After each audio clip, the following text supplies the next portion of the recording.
वक्त से लड़कर जो नसीब बदल दे, इंसान वही जो खुद अपनी तकदीर बदल दे। कल क्या होगा मत सोचो, क्या पता कल वक्त खुद अपनी तस्वीर बदल दे। हेलो एवरीवन, नीट में सिर्फ 5 दिन बचे हुए हैं।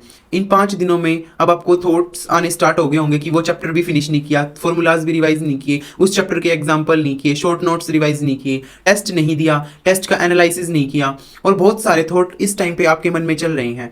और जो ये थॉट्स हैं ये सभी के मन में चल रहे हैं इस टाइम पे। जो ये समय है ये एक वॉर वाला समय है।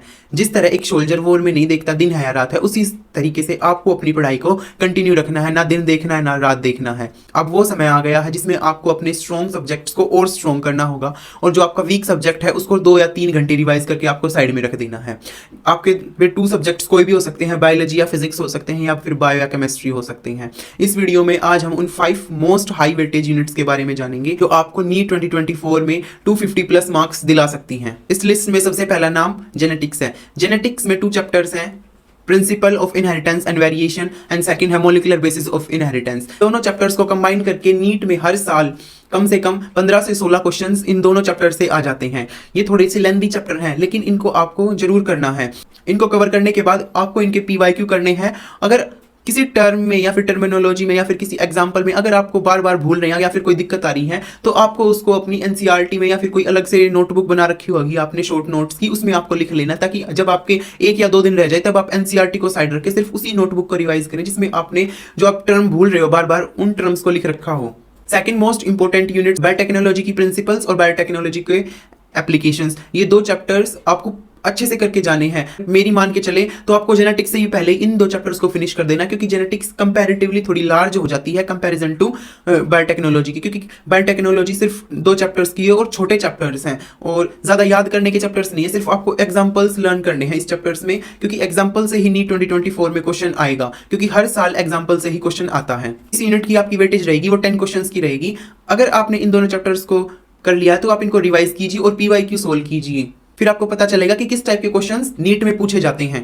थर्ड हाई वेटेज यूनिट है वो रिप्रोडक्शन है। रिप्रोडक्शन यूनिट में पहले हमारे पास 4 चैप्टर्स आते थे, लेकिन न्यू सिलेबस के अकॉर्डिंग हमारे पास सिर्फ 3 चैप्टर्स रह गए हैं रिप्रोडक्शन यूनिट में। रिप्रोडक्शन यूनिट में सबसे पहला चैप्टर है sexual reproduction in flowering plant, second है हमारे पास ह्यूमन रिप्रोडक्शन, थर्ड है हमारे पास रिप्रोडक्टिव हेल्थ।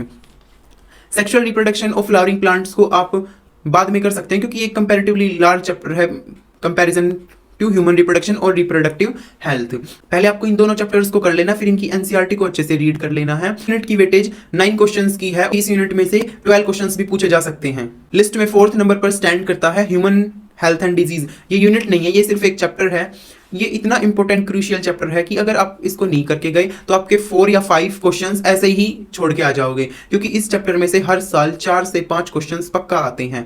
जो इस चैप्टर के फेवरेट टॉपिक्स रहते हैं वो डिजीज और एग्जांपल्स, या फिर कोई डिजीज का कोई टेस्ट हो गया इंपॉर्टेंट, उसमें से क्वेश्चन बनने के ज्यादा चांसेस रहते हैं। अगर आपने इन 4 यूनिट्स को अच्छे से कर लिया है तभी इस 5th वाली यूनिट पे आना, क्योंकि 5th वाली यूनिट एक लार्ज यूनिट है जिसमें 6 चैप्टर आते हैं, जो है ह्यूमन फिजियोलॉजी। आप एमबीबीएस में जाके भी ह्यूमंस के बारे में पढ़ेंगे, ये काफी इंटरेस्टिंग है, लेकिन अगर आपके पास टाइम है तभी इस यूनिट को करना, क्योंकि 6 चैप्टर्स हैं और लेंथ ही नहीं है, बिल्कुल भी मीडियम लेवल के बोल सकते हैं।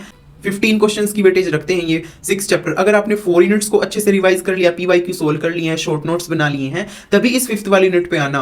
अगर आपको अभी तक नहीं पता कि फिजिक्स और केमिस्ट्री में कौन से इंपॉर्टेंट चैप्टर्स हैं, तो आप चैनल पर जाकर वीडियो देख सकते हैं कि कौन से चैप्टर्स इंपॉर्टेंट है फिजिक्स और केमिस्ट्री में। I hope you like this video. Channel को सब्सक्राइब करना ना भूलें। Thanks for watching. Stay tuned for next video.